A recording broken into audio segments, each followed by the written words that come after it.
नमस्ते। मैं आपकी साध्वी देवा ठाकुर, डायरेक्टर देवा इंडिया फाउंडेशन। कैसे हैं आप सब लोग? पहले तो मैं आप सबका जितने भी सोशल साइट पर फेसबुक पर जुड़े हैं सभी का तहे दिल से मन से धन्यवाद करना चाहती हूँ। आपका प्यार और आपकी सपोर्ट ही मेरे जीवन की बहुत एक अहम कड़ी है। और फिर फेसबुक का धन्यवाद करना चाहूँगी कि साध्वी देवा ठाकुर के नाम से पेज वेरीफाई हो गया। इसके अलावा मेरा और अन्य कोई अकाउंट नहीं है, केवल मैं इसी फेसबुक पेज पे हूँ। इसी पे आप हमें फॉलो कर सकते हैं। अगर और किसी भी अकाउंट से और किसी भी तरह का कुछ है तो उन सबको अनफॉलो कर दें। मैं केवल इसी पेज पर उपलब्ध रहूँगी। और आप सबका पुनः फिर धन्यवाद साध्वी देवा ठाकुर की ओर से। अब मैं बात कर लेती हूँ आज के समय की भाईचारे की। देखिए, सबसे पहले तो मैं उन लोगों को बोलना चाहती हूँ कि भाईचारा, पंचायत, समाज ये परमात्मा का दूसरा रूप होते हैं और इन सब का सम्मान भी करना चाहिए। लेकिन भाईचारे के नाम पे ढोंग नहीं करना चाहिए। भाईचारे के नाम पे राजनीति नहीं करनी चाहिए। भाईचारे के नाम पे ड्रामाबाजी नहीं करनी चाहिए। कुछ लोग बरसाती मेंढक की तरह होते हैं। जैसे मौसम आया बाहर निकल आए, मौसम गया लुप्त हो जाते हैं।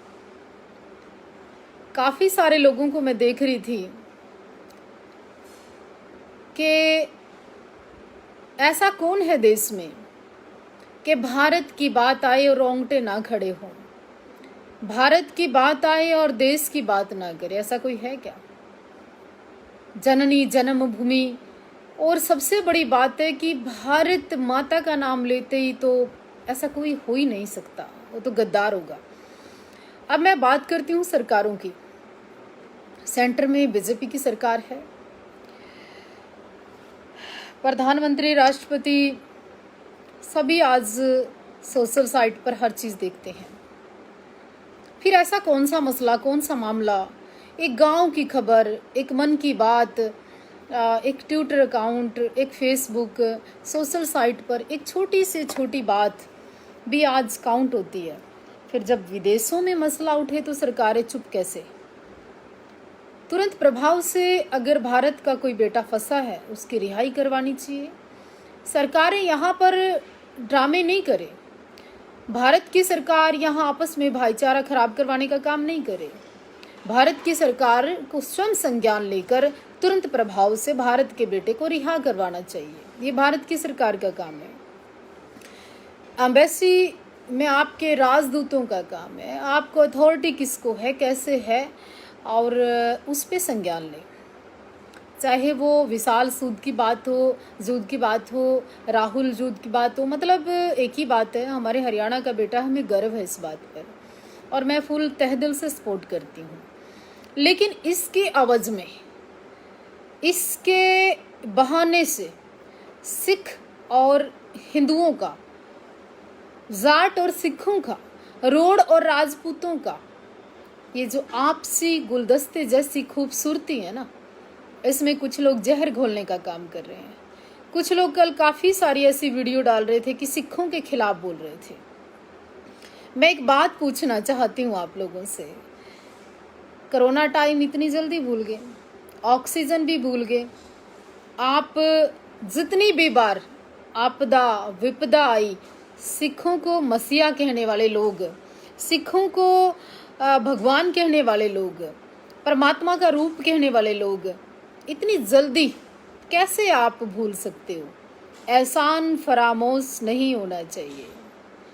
आप कुर्बानियाँ उठाकर देखिए इसी राष्ट्र के लिए। भगत सिंह एक बड़ा एग्जाम्पल इस देश के लिए, भारत माता के लिए, वंदे मातरम के लिए फांसी झूल गए। वो भगत सिंह, आजम भगत सिंह, शहीद भगत सिंह, सरदार भगत सिंह, वही संधू, वही भगत सिंह, याद रखिए ना। बंदा बहादुर कौम बेशक हिंदू कौम में जन्म लिया, लेकिन सिक्खी अपनाकर इसी राष्ट्र की रक्षा की। हरि सिंह नलवा, आप कैसे भूल सकते हैं कि कश्मीर के सारे अत्याचार इसी देश के लिए उन्होंने कुर्बानी दी। आप जितने भी, चाहे गुरु अर्जुन देव जी हैं, बंदा बहादुर जी है, गुरु गोविंद सिंह जी है, 10 के 10 जितने भी गुरु हैं,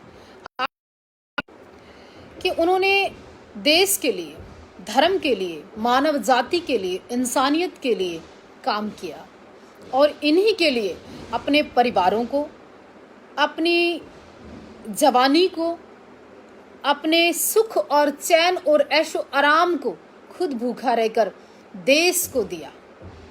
सिख धर्म की एक सबसे विशेष बात है कि जाति नहीं देखते, इंसानियत देखते हैं। सिख धर्म की विशेष बात है, भूखे को रोटी देने का काम करते हैं, उसकी जाति और धर्म देखकर उससे नहीं पूछते उसके दिल का हाल। तो मानवता के ऐसे सिपाही, मानवता के ऐसे रखवाले, ऐसे सिंह और सरदार देश में विदेश में हर जगह जहां जिन्होंने धर्म के झंडे गाड़े हों, उस सिख कौम से नफरत कैसी, उस सिख कौम के खिलाफ जहर कैसा। तो निवेदन करना चाहती हूँ, सरकारों को संज्ञान लेना चाहिए। सिखों के खिलाफ बार बार, चाहे वो 84 की बात करें और चाहे वो आप 47 की बात करें, ऐसा जहर उगलने का काम अब मत करिए। ये मानवता के वो सिपाही हैं, ये वो गुरु गोविंद सिंह के सिख हैं, ये उस बंदे बहादुर की प्रेरणा पर चलने वाले लोग हैं, ये अर्जुन देव के वही सिख हैं।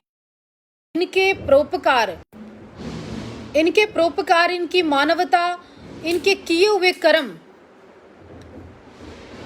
वो गुरु का अमृत जब 5 सिंह बनाए गए तो उसमें जाति नहीं देखी गई। और ये मर मिटने वाली कौम है, इसके खिलाफ जहर मत उगलिए।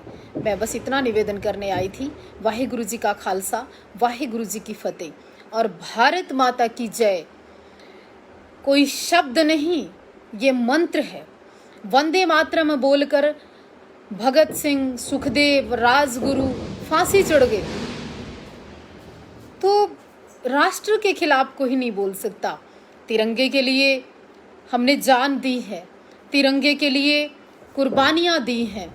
इसी तिरंगे के लिए सिखों ने, अगर ऐसा होता तो सिख रेजिमेंट क्यों होती?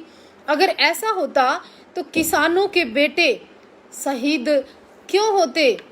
आप देख रहे हो कि हमारे किसान भी सरहद पे आज और हमारे जवान भी सरहद पे आज। सरकारें आए दिन एक पॉलिसी ले आती हैं जिससे कि समाज अपने आप डिस्टर्ब हो जाता है। तो समझने का प्रयास करिए, इन सिखों के प्रति जहर मत उगलिए, क्योंकि बार बार इतिहास को ना दोहराएं। जय हिंद, वंदे मातरम।